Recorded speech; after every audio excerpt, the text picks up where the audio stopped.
Are you experiencing a check media error due to a broken or damaged printing ribbon? If so, this video is for you. Let's get started by turning the machine off.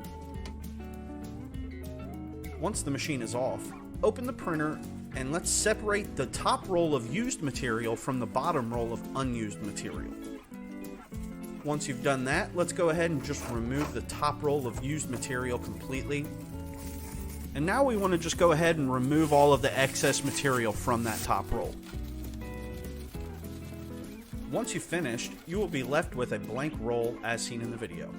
Now let's take that roll and replace it back into the printer.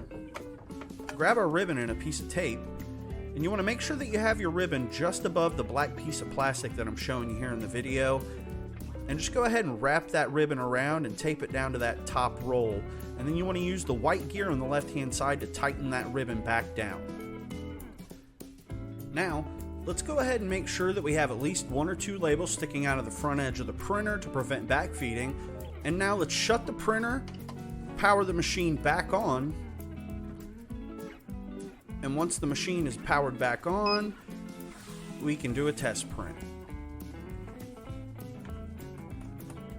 And just like always, problem solved. If you have any other questions, feel free to give us a call.